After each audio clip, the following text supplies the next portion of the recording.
Hello बच्चों, welcome to SR classes. अभी का ये वीडियो 10th क्लास हिस्ट्री का जो महत्वपूर्ण सा चैप्टर है हिंद चीन में राष्ट्रवाद, उसका ये पार्ट सेकंड होने वाला है। फर्स्ट पार्ट हम लोगों ने देख लिया था, उसमें मैंने बहुत सी बातें बताई थी। अगर आप लोगों ने उस वीडियो को नहीं देखा है तो आई बटन पे लिंक दे रहा हूँ, वहाँ से जाकर के ज़रूर देखें। वहाँ पे लास्ट वीडियो में मैंने यहाँ तक बता दिया था कि किस तरीके से फ्रांसीसियों ने पूरे हिंद चीन को अपने अधिकार में ले लिया, अपने कब्जे में ले लिया और उसे अपना उपनिवेश बना लिया। उसके बाद की घटनाएँ हम लोग आज की इस वीडियो में पढ़ने वाले हैं। तो जब फ्रांसीसियों ने पूरे हिंद चीन पे अपना कब्जा कर लिया, उसे पूरी तरीके से अपना उपनिवेश बना लिया, तब वहाँ पे ये परेशानी खड़ी हुई कि हम लोग यहाँ शासन किस तरीके से करें, कैसे शासन करें कि हमें ज़्यादा से ज़्यादा मुनाफा हो सके। उन्होंने क्यों बनाया था उसे उपनिवेश? ताकि वहाँ से ज़्यादा पैसे कमा सकें। तो अब वे लोग प्लान करने लगे कि किस तरीके से यहाँ पे शासन किया जाए जिससे कि ज़्यादा से ज़्यादा पैसा कमाया जा सके। तो एक बड़े ही प्रसिद्ध से लेखक थे जिनका नाम था बर्नार्ड। उन्होंने बताया था कि अगर आप किसी उपनिवेश से पैसा कमाना चाहते हैं तो आप एक काम कीजिए। क्या कीजिए भाई? ये कीजिए कि जहाँ पे भी आपने जिस जगह को भी उपनिवेश बनाया है वहाँ तरक्की करिए, वहाँ के लोगों को खुशहाल बनाइए ताकि वे लोगों के पास पैसा आए और वे लोग आपके सामान को खरीद सकें। अगर पैसा रहेगा तभी ना आपके सामान को खरीदेंगे, और आपका सामान अगर बिकेगा तो आपके व्यापारी लोग मुनाफा कमाएंगे और वही मुनाफा आपके देश में आएगा। तो एक तरीका उन्होंने ये बताया था कि जिस भी क्षेत्र को आप कब्जे में लेते हैं उसकी तरक्की करवाइए ताकि वहाँ के लोगों के पास पैसा आए। बे पैसे से वो लोग क्या करें, आप ही का बनाया हुआ सामान खरीदें, वो पैसा फिर से आपके पास आ जाएगा। एक तरीका ये था। इसके लिए उन्होंने कहा था कि आप औद्योगिक क्रांति करिए, जहाँ भी अपना कब्जा करते हैं वहाँ पे उद्योग खोलिए ताकि वहाँ के लोग तरक्की कर सके।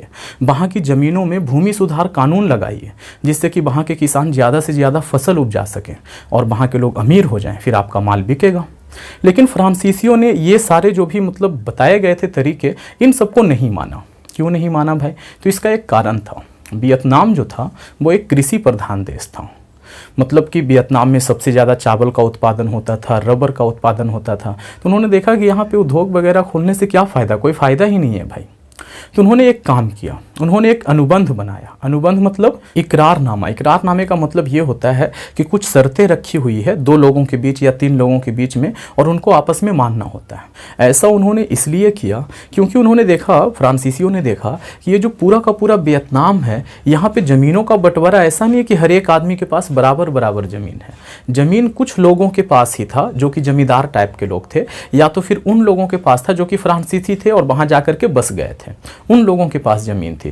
तो उन्होंने क्या किया, एक इकरारनामा बनवाया जमींदारों के बीच में और किसानों के बीच में। उन्होंने कहा कि भाई किसान और जमींदार आपस में एक ये कर लें, एक संधि कर लें, और संधि के अनुसार ये था कि किसानों को थोड़ा सा भी रियायत नहीं दिया गया था। उनसे पूछा ही नहीं गया था कि तुम किस तरीके से काम करना चाहते हो, कितना घंटा काम करना चाहते हो, कितना घंटा काम के बदले कितना मजदूरी लोगे, ये सब कुछ नहीं उससे पूछा गया था। उसको बस बोल दिया गया कि जमींदार के यहाँ तुमको जाना है, डेली काम करना है, इतना घंटे काम करना है, जितना वो पैसा दे उतना लेना है। ये सारा मतलब कि एक तरफा अनुबंध करवाया किसानों के बीच में और जमींदारों के बीच में, ताकि किसान लोग से जमींदार लोग ज़्यादा से ज़्यादा काम करवा सके और फिर फ्रांसीसियों को ज़्यादा से ज़्यादा मुनाफा हो सके।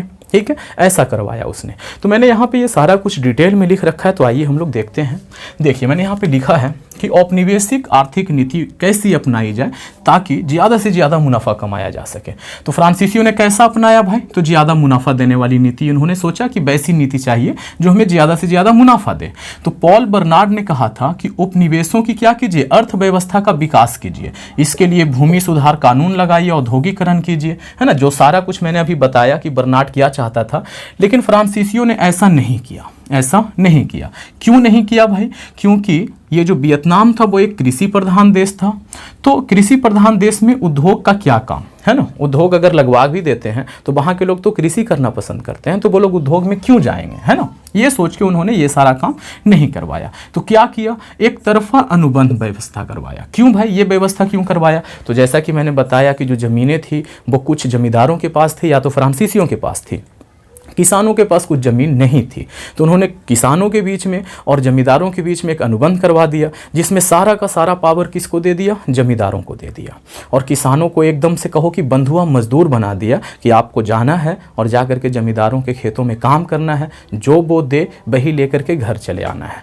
जमींदारों को यहाँ तक पावर दिया गया था कि अगर कोई किसान आपके यहाँ काम करने नहीं आता है तो आप उसे सजा दे सकते हैं, दंडित कर सकते हैं, यहाँ तक कि उसे जेल में भी डलवा सकते हैं। ये सारा कुछ जमींदारों को पावर दिया गया था। ठीक है जी। तो इसीलिए इसको क्या कहा जाता है, एक तरफा अनुबंध कहा जाता है। एक तरफा इसलिए क्योंकि सिर्फ एक तरफ की बात की गई थी, सिर्फ जमींदारों की बात की गई थी इसमें। आ गया। हाँ, उन्होंने ऐसा नहीं था कि कुछ नहीं किया, उन्होंने कृषि का विकास करवाया वहाँ पे। कृषि का विकास क्यों करवाया? वियतनामियों पे दया आ गई थी क्या? नहीं, कृषि का विकास इसलिए करवाया ताकि वहाँ पे कृषि ज़्यादा से ज़्यादा हो, यानी कि चावल वगैरह ज़्यादा उत्पादन हो, फ्रांसीसी लोग उसको लेकर के भाग सके, इसलिए करवाया था। ठीक है।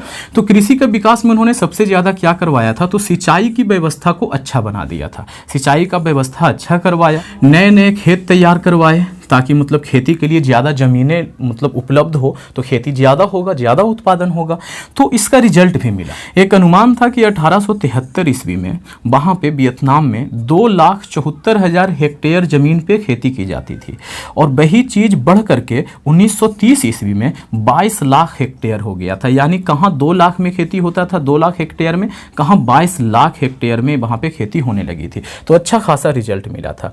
इसके अलावा फ्रांसीसियों ने वहाँ पे एक और विकास का काम करवाया था, वो था संरचनात्मक विकास, यानी कि जो वियतनाम की आंतरिक संरचना थी वहाँ पे भी विकास काम चल रहा था। क्यों चल रहा था भाई, क्या था ज़रूरत कि वहाँ पे विकास करवा रहा था? सबसे पहले ये देख लेते हैं कि कौन सा विकास हुआ था। तो विकास ऐसा हुआ था कि उसने पूरे हिंद चीन में एक रेल का जाल बिछा दिया, पूरे हिंद चीन को रेल के ये से जोड़ दिया, रेल की पटरी से, और रेल चलाने लगा। उससे फ़ायदा ये हुआ कि फ्रांसीसी लोग ना पूरे क्षेत्र पे अपना नज़र रख सकते थे, पूरे हिंद चीन पे। तो एक तरह से देखा जाए तो ये विकास ही है, विकास का ही काम है ये। ठीक है, क्योंकि पूरे हिंद चीन में रेल तो चलने लगा था ना, तो ये एक विकास हुआ। इसके अलावा वहाँ पे एक और काम किया था, बंदरगाहों का विकास करवाया था। अब ये सब का विकास करवाना जरूरी भी था क्योंकि फ्रांसीसियों को इससे फ़ायदा था। रेल पे बैठ करके वो पूरे हिंद चीन पे नज़र रख सकते थे, इधर उधर से जो आने वाला माल हो सकता था वो जल्दी से फ्रांसीसियों के पास पहुँचता। तो ये सब जरूरी था, लेकिन इनके बनने से वियतनामियों को भी फायदा हो रहा था, कहीं ना कहीं उसके देश का क्या हो रहा था, विकास हो रहा था। तो इतना सब कुछ था आर्थिक मामले में, यानी कि फ्रांसीसियों ने अपने आर्थिक मामले को किस तरीके से वहाँ पर देखा, किस तरीके से ज़्यादा मुनाफा कमा सकते थे, वो ऐसे कमा सकते थे। उन्होंने ये काम किया ज़्यादा मुनाफा कमाने के लिए। अब फ्रांसीसियों के सामने एक और परेशानी निकल करके आया। वो परेशानी ये था कि वियतनामियों को शिक्षा कैसा दिया जाए, कौन सा शिक्षा पॉलिसी अपनाया जाए। ठीक है, अब ऐसा क्यों सोचने लगे वे लोग? तो इसलिए सोचने लगे क्योंकि जो फ्रांसीसी लोग थे ना, मैंने जैसा कि कल बताया था, पिछले वीडियो में बताया था कि फ्रांसीसी लोग खुद को क्या मानते थे, बहुत अच्छा मानते थे, खुद को सुपीरियर मानते थे। उनको लगता था कि हमसे अच्छे कोई है ही नहीं। और वियतनामियों को क्या मानते थे वो लोग? कल ही बताया था कि वियतनामियों को एकदम नीच समझते थे। ठीक है जी। तो अब उनके ऊपर ये जिम्मेदारी था, खुद के ऊपर उन लोगों ने जिम्मेदारी डाल लिया था कि ये जो बेवकूफ़ हैं इनको क्या किया जाए, सभ्य बनाया जाए। वो लोग असभ्य थे, उनको क्या किया जाए, सभ्य बनाया जाए। तो इसके लिए शिक्षा देना जरूरी था ना भाई, शिक्षा देंगे तभी तो वो लोग सभ्य बनेगा। तो उनको शिक्षा देना जरूरी हो गया। लेकिन शिक्षा दिया जाए तो कैसे दिया जाए? उन लोगों ने सोच तो लिया कि हाँ भाई इनको शिक्षा देना है ताकि ये सभ्य बन सके, लेकिन वो वाला जो सोच था उसमें दो परेशानी था। क्या परेशानी था? परेशानी ये था कि कहाँ तक पढ़ाया जाए वियतनामियों को, और दूसरा परेशानी ये था कि किस भाषा में पढ़ाया जाए। एक एक करके दोनों को समझते हैं। कहाँ तक पढ़ाया जाए से मतलब ये है कि अगर वियतनामी लोग ज़्यादा पढ़ गए तो उनमें हो सकता है कि थोड़ा सा अकल आ जाए, और अगर अकल आ जाएगा तो राष्ट्रवाद की भावना भड़क जाएगी, और ये जो फ्रांसीसी लोग वहाँ जा कर के कब्जा कर लिए हैं, हो सकता है लड़ाई झगड़ा स्टार्ट हो जाए और फ्रांसीसियों को वहाँ से भागना पड़ जाए। तो ये एक डर था। दूसरा डर ये था कि अगर वियतनामी लोग पढ़ लेंगे तो फिर सरकारी नौकरी मांगेंगे कि हमको भी नौकरी दीजिए। भाई हम क्यों पुलिस में नहीं जा सकते? पुलिस में जाने के लिए जितना पढ़ा लिखा होना चाहिए उतना पढ़ा लिखा हम भी हैं, तो पुलिस में सिर्फ फ्रांसीसी क्यों रहेगा? बड़े बड़े जो सरकारी पोस्ट हैं उस पर सिर्फ फ्रांसीसी क्यों रहेगा? हम भी पढ़े लिखे हैं, हमको भी नौकरी दीजिए। तो उन लोग सोच रहे थे कि अगर इन लोगों को हम ज़्यादा पढ़ा देंगे तो फिर नौकरी देना पड़ेगा, ये लोग धीरे धीरे मजबूत होने लगेंगे। तो एक परेशानी ये था कि कहाँ तक पढ़ाया जाए ताकि ये हमेशा हमसे दबे रहे, हमारे ऊपर ना आए या तो हमारे बराबर ना आए, ऊपर आने का तो बात ही नहीं था, हमारे बराबर ना आ पाए, ये सोच था। दूसरा सोच ये था कि भाई इसको किस भाषा में पढ़ाया जाए, वियतनामी भाषा में पढ़ाया जाए या तो फिर फ्रांसीसी भाषा में पढ़ाया जाए। कुछ लोगों का ये मानना था कि फ्रांसीसी भाषा में पढ़ाइए। उन लोगों ने अपना मत भी दिया था कि फ्रांसीसी भाषा में क्यों पढ़ाया जाना चाहिए। उनका ये मानना था कि अगर हम फ्रांसीसी भाषा में पढ़ाएंगे तो ये लोग फ्रांस को अपना मानने लगेंगे, फ्रांस की सभ्यता को, संस्कृति को अपना लेंगे। उनका ये भी मानना था कि फ्रांस जो इनसे बहुत आगे है, ये लोग भी उनके जैसा बनना चाहेंगे और बनने के लिए क्या करेंगे, फ्रांस का पूरी तरीके से गुलाम हो जाएंगे। तो उनका ये कहना था कि अगर इनको हमारे अपने लैंग्वेज में यानी कि फ्रांसीसी लैंग्वेज में पढ़ाया जाए तो ये एक तरह से फ्रांस के गुलाम हो जाएंगे हमेशा के लिए। तो हम क्यों ना भाई ऐसा ही करें कि फ्रेंच भाषा में इसको पढ़ाएं ताकि ये हमारा गुलाम हो जाए। लेकिन कुछ लोगों का ऐसा मानना था कि नहीं, एकदम से ही फ्रेंच नहीं कर देना चाहिए, स्टार्टिंग में शुरुआत में इनको वियतनामी भाषा में पढ़ाइए और जब ये थोड़े से बड़े हो जाए तो फिर इनको फ्रांसीसी भाषा में पढ़ाइए। तो ये दो सोच था। तो इन्होंने क्या किया, मतलब कि यही किया कि शुरुआत में वियतनामी भाषा में पढ़ाया जाए, उसके बाद क्या किया जाए, फ्रांसीसी भाषा में पढ़ाया जाए। देखिए, उन्होंने वहाँ पे नई शिक्षा नीति के अंतर्गत क्या किया कि नए फ्रांसीसी स्कूल खोले। अब ये फ्रांसीसी स्कूल में पढ़ कौन सकते थे, तो जो अमीर बच्चे थे वही पढ़ सकते थे, मतलब जिनके माता पिता बहुत अमीर थे। क्यों भाई, क्योंकि ये फ्रांसीसी स्कूल काफ़ी महंगे थे, तो गरीब का बच्चा कैसे पढ़ पाएगा। वहाँ पे नए फ्रांसीसी स्कूल खोले गए। लेकिन ये फ्रांसीसी स्कूल में अगर कोई वियतनामी ये चाहे कि हमारा बच्चा पढ़ लिख करके डॉक्टर बन जाएगा, इंजीनियर बन जाएगा, तो ऐसा नहीं था। क्यों नहीं था, क्योंकि उनकी शिक्षा ही पूरी नहीं हो पाती थी। क्यों भाई, एकदम बेवकूफ़ थे पढ़ने में क्या। तो ऐसा नहीं था, इनको जानबूझ करके फेल कर दिया जाता था। फेल इसलिए कर दिया जाता था ताकि ये पास ना हो पाएं, और अगर पास ही नहीं हो पाएंगे तो फिर क्या सरकारी नौकरी मांग पाएंगे, कैसे मांगेंगे भाई, पास तो तुम हो नहीं तो सरकारी नौकरी कैसे दें, क्यों दें, है ना। तो इनको जानबूझ करके फेल कर दिया जाता था। एक ऐसा अनुमान है, एक आंकड़े के मुताबिक ऐसा है कि 1925 ईस्वी में जो वहाँ की आबादी थी तकरीबन 1.25 करोड़ आबादी थी। लेकिन क्या आप लोग जानते हैं कि वहाँ पे कितने बच्चे स्कूली शिक्षा प्राप्त कर पाए थे 1925 ईस्वी में? टोटल 400 बच्चा। 400 बच्चा सिर्फ ऐसा था जो स्कूली शिक्षा प्राप्त कर पाया था, बाकी सारे के सारे बच्चे फेल हो गए थे। सोचिए, है ना। अब देखिए वहाँ पे शिक्षा नीति के तहत और क्या काम हुआ था, तो और ये हुआ था कि नई नई फ्रांसीसी पुस्तकें छपवाई गई थी। अब उन पुस्तकों में था क्या, तो फ्रांस का खूब सारा तारीफ था, बहुत तारीफ किया गया था। फ्रांस ये है, फ्रांस वो है, फ्रांसीसी लोग इतने अच्छे हैं, जहाँ जाते हैं वहाँ के लोगों पे बहुत दया दिखाते हैं, वहाँ के लोगों को खुशहाल बना देते हैं। ये सारी बातें ये पुस्तकों में लिखी हुई थी। इसके अलावा वियतनामियों का जम करके बुराई किया गया था उसमें। उनका कहना था कि वियतनामी लोग एकदम ही बदअकल होते हैं, जाहिल होते हैं, गंवार होते हैं, वियतनामी लोगों को जरा सा भी शऊर नहीं है किसी भी चीज़ का। ये सारा बात एकदम खुल करके लिखा हुआ था उन किताबों में। जम के बुराई हुई थी। वियतनामियों को आदिम कहा गया था, पिछड़ा कहा गया था। आदिम मतलब होता है एकदम पुराने ज़माने का। तो उनका कहना था कि वियतनामी लोग जो है ना वो कैसे हैं भाई, तो एकदम पुराने ज़माने के हैं, उनकी सोच जरा सा भी नहीं बदली है, वो एकदम पिछड़ा है। और उनके बारे में क्या बुराई था, तो उस किताब में ये लिखा हुआ था कि वियतनामी लोग शरीर से तो बहुत मेहनत कर सकते हैं, यानी कि गधा के जैसा काम कर सकते हैं, जानवर के जैसा काम कर सकते हैं, लेकिन जहाँ पे दिमाग का बात आ जाए तो वियतनामी लोग काम नहीं कर सकते। इनसे दिमाग से काम नहीं होगा, इनसे शरीर से काम हो सकता है। इसके अलावा उन्होंने ये भी कहा था कि वियतनामी लोग एकदम माहिर नकलबाज हैं, यानी कि नकल करने में बड़े माहिर हैं। अपना दिमाग नहीं लगाएंगे, दूसरा का दिमाग से अगर कुछ बना हुआ चीज़ है तो उसको देख करके नकल कर लेंगे। ये सारा मतलब जितना बुराई हो सकता था उतना बुराई वो पुस्तक में लिखा हुआ था। और भी कई बातें लिखी हुई थी, जैसे ये लिखा हुआ था कि जब से फ्रांसीसी लोग यहाँ आए हैं हिंद चीन में, तो हिंद चीन के किसान जो हैं वो डाकू से पूरी तरह से महफूज हो गए हैं। उनको अब कोई भी डाकू सताता नहीं है, हर तरफ अमन है, चैन है, सुकून है, यहाँ के लोग खुशी खुशी जी रहे हैं। ये सारी बातें वहाँ पे लिखी हुई थी उस किताब में। तो इस स्लाइड के लिए इतना ही, आप लोग चाहें तो इसका एक स्क्रीनशॉट ले सकते हैं। अब बढ़ते हैं अगले स्लाइड में। तो पिछले स्लाइड में हम लोगों ने देखा कि किस तरीके से वियतनामियों ने सबसे पहले अपने लिए आर्थिक नीति किस प्रकार की अपनाई। उसके बाद हम लोगों ने देखा कि शिक्षा नीति में किस तरीके से वो बदलाव कर रहे थे, और ऐसे बदलाव कर रहे थे जिससे कि सिर्फ फ्रांसीसियों को फ़ायदा हो, वियतनामियों को कोई ज़्यादा फ़ायदा नहीं हो। उसी शिक्षा नीति को आगे बढ़ाते हुए फ्रांसीसियों ने और कौन कौन से काम किए वो थोड़ा सा देख लेते हैं। तो उन्होंने सबसे पहला काम ये किया कि एक स्कूल बनाया था जिसका नाम था तोकिन फ्री स्कूल। नाम पे मत जाइएगा, नाम का फ्री है, वैसे ये फ्री था नहीं, ठीक है। वियतनाम में बनवाया गया था 1907 ईस्वी में। इस स्कूल के उद्देश्य क्या थे भाई? तो वियतनामियों को पश्चिमी शिक्षा दिलाना इसका मेन उद्देश्य था। मतलब कि वियतनामियों को ये बताना कि यूरोप के लोग किस तरीके से रहते हैं, किस तरीके से उनका चाल चलन है, रहने का तरीका, सहने का तरीका, खाने का तरीका, शादी विवाह का तरीका, ये सारा तरीका कैसा है यूरोपीय लोगों का, यही शिक्षा दिलाना था वियतनामियों को। तो मेन इसका उद्देश्य यही था। अब यहाँ पे इन स्कूलों में और भी कुछ काम होते थे। सामान्य शिक्षा तो दी ही जाती थी, मतलब सामान्य शिक्षा का मतलब जो वर्णमाला है वो तो पढ़ाया ही जाता था।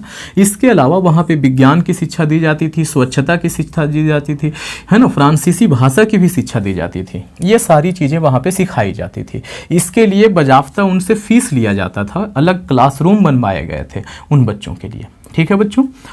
और इन स्कूलों में वियतनामियों को आधुनिक बनाने पर भी जोर दिया जाता था। आधुनिक मतलब लेटेस्ट बनाने पे, एकदम लेटेस्ट मॉडल बनाते थे। उनका कहना था कि तुम लोग बहुत पुराने हो, बहुत पुराने हो, तुमको नया बनने की ज़रूरत है, तुमको यूरोप में जैसे लोग रहते हैं उस तरीके से रहने की ज़रूरत है। और इसके लिए वो लोग बहुत सारे काम करते थे। क्या क्या करते थे भाई? तो उन बच्चों को जो वो वहाँ पढ़ने आते थे उनको ये कहते थे कि तुम अपना रहन सहन बदलो, अपना पहनावा बदलो। वो लोग ना बड़े बड़े बाल रखते थे वियतनामी लोग। उनको कहा गया कि तुम अपने बाल को छोटे करवा लो, है ना, बोल चाल की भाषा बदलो। तो बदल के कैसा कर लो, किसके जैसा कर लो? तो यूरोपीय शैली अपनाओ, है ना, जिस तरीके से यूरोप में ये सारा काम होता है उसी तरीके से तुम लोग यहाँ करना स्टार्ट कर दो, ताकि तुम लोग सभ्य हो जाओ। अभी तुम लोग क्या हो भाई? असभ्य हो, ठीक है जी। तो असभ्यों को सभ्य बनाने की नीति पे ये लोग काम कर रहे थे। अब हुआ ये कि बहुत से जो स्कूल में जो टीचर लोग थे उनको जब ये पढ़ाने को दिया गया, फ्रांसीसी किताब पढ़ाने को दिया गया, जैसा कि मैंने लास्ट स्लाइड में बताया था कि फ्रांसीसी किताब छपे थे और उन फ्रांसीसी किताबों में वियतनामियों की तरह तरह से बुराई की गई थी, ठीक है। तो जब वहाँ के टीचरों ने पढ़ा, भाई ये कैसे पढ़ाएं हम अपने बच्चों को, मतलब वियतनामियों को ही दिया गया वो किताब कि तुम अपने बच्चों को ये पढ़ाओ। तो वियतनामी लोग कैसे पढ़ाते अपने बच्चों को वैसी बातें, है ना। तो और हुआ ये, एक चीज़ और हुआ था कि जो छोटे छोटे बच्चे वाले जो स्कूल होते हैं, जो प्राइमरी स्कूल होते हैं, वहाँ पे वियतनामी शिक्षक ही थे, ज़्यादातर शिक्षक वियतनामी थे। तो वो लोग क्या करते थे, वो लोग जो मतलब किताब में लिखा हुआ था वो बताते ही नहीं थे।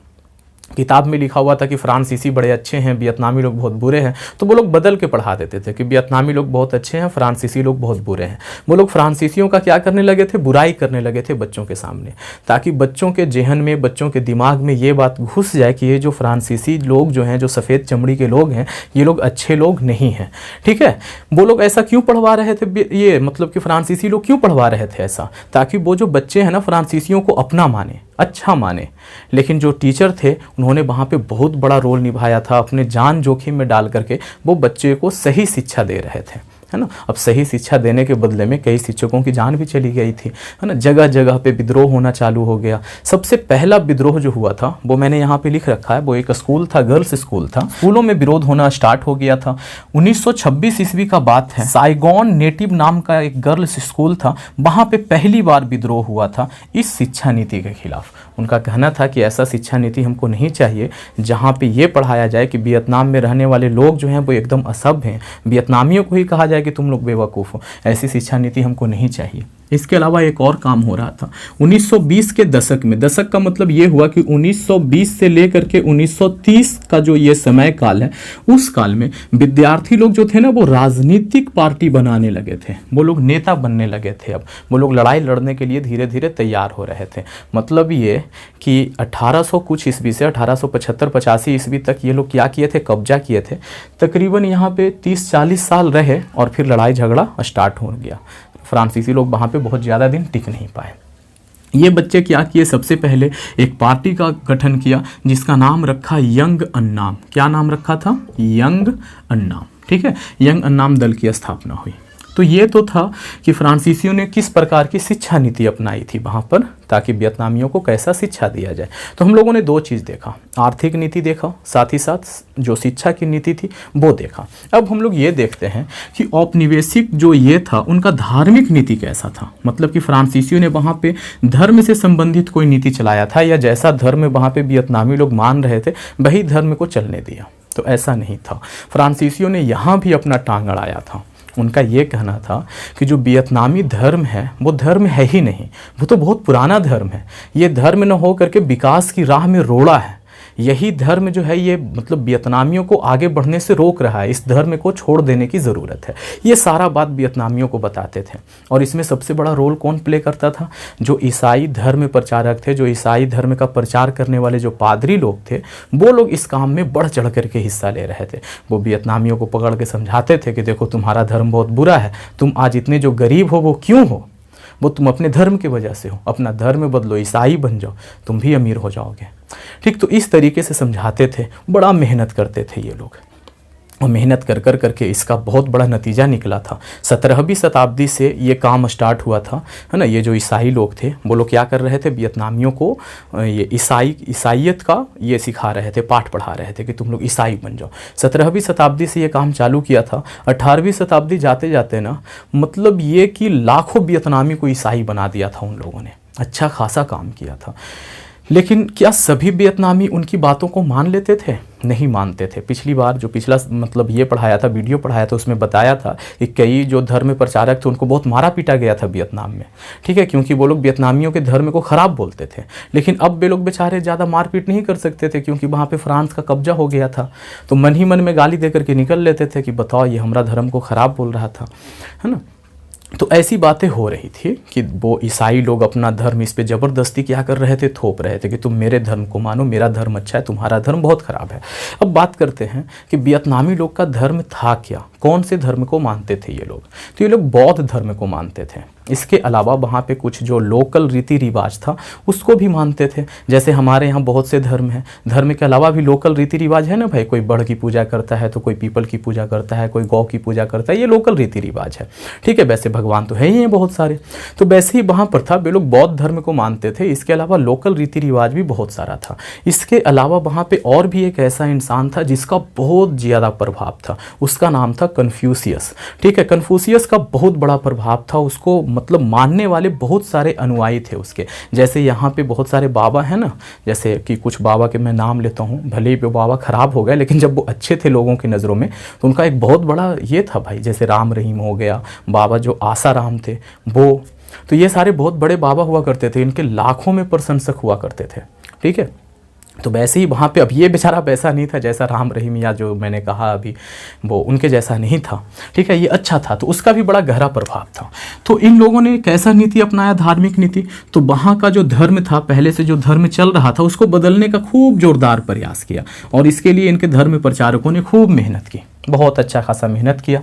ठीक है, ये लोग क्या करते थे, तो बौद्ध धर्म को मानते थे, कन्फ्यूशियस बात था इनमें। ठीक है जी, अब देखिए स्थानीय रीति रिवाज भी कुछ था जैसे अभी मैंने बताया। ठीक, तो ये सारा कुछ था। तो धार्मिक हम लोगों ने देख लिया कि नीति क्या था। अब हम लोगों को एक चीज़ पढ़ना है, वो ये है स्कॉलर्स रिवॉल्ट क्या था। रिवॉल्ट मतलब होता है विद्रोह। ठीक है, एक विद्रोह हुआ था, और स्कॉलर्स का मतलब होता है पढ़ा लिखा इंसान।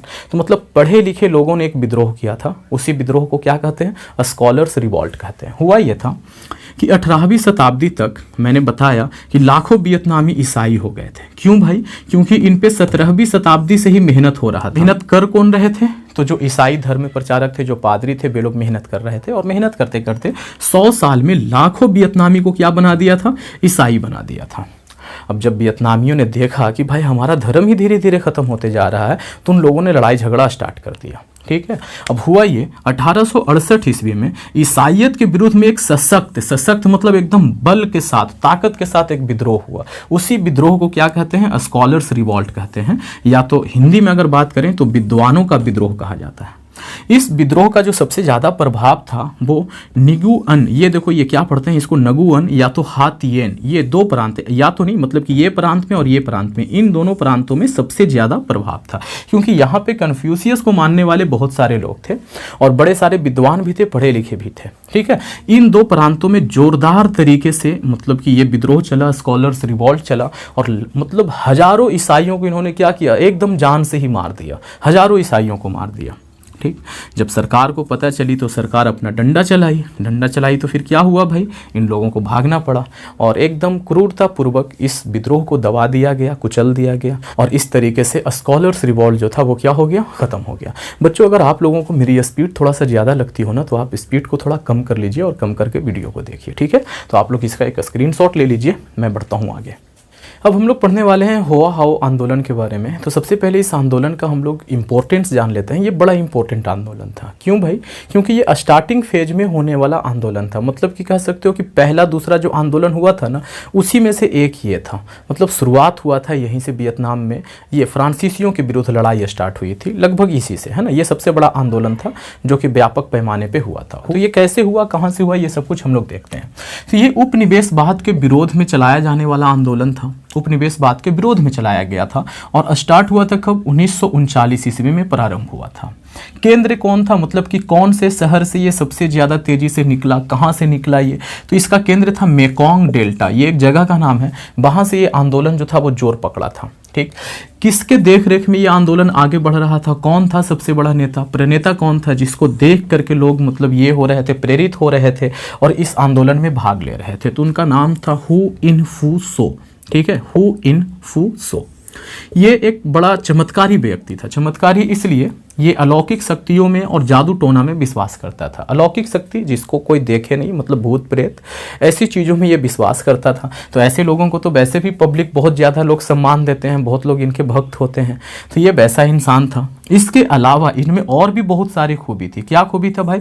तो जन कल्याण का काम करता था, मतलब जिससे पब्लिक का ये हो, भलाई हो, ऐसा बहुत सारा काम करता था। ये समाज सुधारक भी था, समाज को सुधारने पर भी ये ध्यान देता था। कहीं पे कोई अगर बुराई व्याप्त हो तो उसको ये सुधारने पे बहुत ध्यान देता था, ठीक है भाई। तो समाज सुधारक हो गया। इसने बाल विवाह पे क्या किया था, मतलब कि विरोध किया था। वहाँ पे पहले क्या होता था ना कि बच्चों को ही विवाह कर दिया जाता था, छोटे छोटे बच्चों को। इसके अलावा वहाँ पे लड़कियों को बेचा जाता था, मतलब जैसे होता है ना कि दुल्हन बना करके बेचा जाना, वैसे बेचा जाता था। तो ये एक प्रथा थी जिसके खिलाफ इन्होंने क्या किया था, आवाज़ उठाया था। तो मतलब अच्छा इंसान था भाई, है कि नहीं। शराबखोरी के खिलाफ इन्होंने आवाज़ उठाया कि शराब नहीं पीना चाहिए। यहाँ तक कि एक छोटा सा चीज़ है लेकिन है बड़ा काम का चीज़, फिजूल खर्ची। ये जो बिना मतलब के लोग पैसे खर्च करते हैं ना, वो लोग बड़े मतलब बेवकूफ़ से होते हैं। उसके खिलाफ भी इन्होंने आवाज़ उठाया, लोगों को कहा कि फिजूल खर्ची मत किया करो। जो पैसे तुम फिजूल में उड़ा रहे हो उस पैसे को बचा कर रखो, वो काम आएगा, ठीक है। उसके खिलाफ भी ये किया था। अब ऐसा इंसान का जनता पे असर होगा कि नहीं, तो बहुत बड़ा जनता, एक मतलब बहुत बड़ी आबादी इन पर क्या करता था, विश्वास करता था। जनता पर इनका व्यापक प्रभाव था। अब ऐसा इंसान अगर कोई आंदोलन चलाए तो जनता तो जुड़ेगी ही साथ में। तो धीरे धीरे बहुत से लोग जुड़ गए इनके विद्रोह में, बहुत सारे लोग जुड़ गए। जब फ्रांसीसियों को पता चला तो उन्होंने कठोर कार्रवाई की। कठोर कार्रवाई मतलब एकदम डंडे के जोर से आया यहाँ पे और इनको पकड़ा और पकड़ करके सीधा जेल में डाल दिया और बोला ये कि भाई ये इंसान नहीं है, पागल है, ठीक है। उसको पागल घोषित किया, जेल में डाल दिया। तो पब्लिकों ने क्या किया, मतलब जो इनको मानने वाले थे जो लोग, उन्होंने क्या किया, उन्होंने भी इनको पागल मान लिया क्या? नहीं, इनका प्रभाव कमने के बजाय और ज़्यादा बढ़ गया। लोगों ने कहा भाई हमारे नेता को तुम जेल में डाल दिए, बहुत गलत बात है। मतलब और ज़्यादा दंगा फसाद होने लगा, ऐसा हुआ। तो फ्रांसीसियों ने कहा कि देखो ऐसे हम लोगों के बोल देने से ये पागल नहीं हो जाएगा। इसको ना कोई एकदम सर्टिफाइड डॉक्टर अगर पागल बोल दे तब तो वियतनामी लोग मानेगा ना कि हाँ भाई ये पागल है। तो फ्रांसीसियों ने क्या किया, एक डॉक्टरों की फौज लगा दी कि आप लोग इसको देखिए और ऐसा चीज़ बताइए, निकाल करके बताइए जिससे को पब्लिक को बता करके ये समझाया जा सके कि हाँ ये इंसान पागल है, जादू टोना करता है। ऐसा चीज़ कुछ हमको बताइए तो ज़रा। ऐसा डॉक्टर को कहा गया। तो डॉक्टर लोग लग गए उसके पीछे कि देखने में कि हाँ भाई ये बंदा कैसा है, क्या करता है, जिससे कि हम इसको पागल घोषित कर सकें। तो जिस डॉक्टर को ये जिम्मेदारी सौंपा गया था कि आप इसको पागल घोषित कीजिए, वही डॉक्टर उसका भक्त बन गया, उसका अनुयायी बन गया। अब तो भाई परेशान हो गया फ्रांसीसी लोग कि ये क्या हो गया, हमने जिस डॉक्टर को काम सौंपा था वही इसका आदमी हो गया, ये कैसे हो गया। तो ये घटना हुआ था 1941 ईस्वी में, ठीक है। तो 1941 ईस्वी में दूसरे डॉक्टर को बुलाया गया। उन डॉक्टरों ने मतलब ये किया, बहुत सारा मतलब परीक्षण किया, टेस्ट किया और टेस्ट करने पे ये माना कि ये इंसान पागल नहीं है, ये इंसान पागल नहीं है, बिल्कुल एकदम सही सालिम है, बिल्कुल सलामत है, ये इंसान को पागल नहीं कहा जा सकता। तब फ्रांसीसियों ने क्या किया, इसको वियतनाम से भगा दिया, जिसको बोलते हैं ना तड़ी पार कर देना, वैसे ही निर्वासित कर दिया। बोले तुम वियतनाम में नहीं रहोगे, वियतनाम के शांति के लिए, सुरक्षा के लिए तुम खतरा हो, तुम यहाँ से चले जाओ, चले जाओ का मतलब ये है कि इसको लाओस भेज दिया गया।